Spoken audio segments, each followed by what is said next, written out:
Мен таң қаламын да, парламентте отырған депутаттарға бір қарсы пікір айтпайды екен. АЭС жайлы ғой. Бір қарсы пікір айтпайды. Мен қарсымын, мен қолдамаймын бұл АЭС жобасын. Бұл осындай жағдайлар тудырады. Мен бұның АЭСке сенбеймін. Тем более оны Ресей салатын болса деп сөйлейтін бір депутат жоқ па? Бір депутат бар, Еділ Жамбыршин мырза бар. Ол АЭС мәселесіне қарсы және өз ойын айтқан. Осыдан қателеспесем 2 жыл бұрын.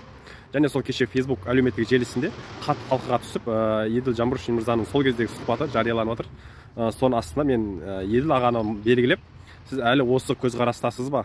Пікіріңіз өзгерген жоқ па деп едім. 17 жыл бұрын осы көзқараста болғанмын және осы көзқараспен өтемін деді. Осындай депутаттар қазір енді түсінем, Еділ мырзаның ол жерде жалғыз өзі болғандықтан үні жақсы шықпай жатыр да. Оның қасына бағандай тағы да 1-2 депутаттар, 5-6 депутаттар қосылып, үндерін қатты шығару керек. Ал бізде кезінде халықтан сайланған дейікші, жарайды, халықтан сайланған деген тырнақшаның ішінде. Мақсат, Ринат, Нартай, Елмұрат Бапи, Дәулеттен, солар барды ғой.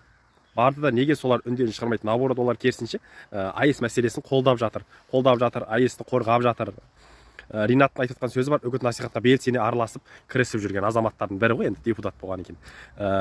Образға қатты кіріп кеткен ғой. Сөзді өлтіреді. Басқасын қатырмаса да сөзді өлтіреді. Бұлай деп сөйлеп жатыр. Енді мен сөзбе-сөз жеткізе алмасам да өзім айтайын. Bir atalarımız soğusup dala kaldırdı. Bir atalarımız kurup kala kaldırdı. Şimdi biz ne kaldıramız? Bir аталарымыз соғысып дала қалдырды. Bir аталарымыз соғып қала қалдырды дейді. Жарайды, бір атамыз десе, оның түсінен бір атамыз дейтін ол Дінмұхаммед Қонаев қаншама қалалар салынды. Дінмұхаммед Қонаевтың кезінде салды.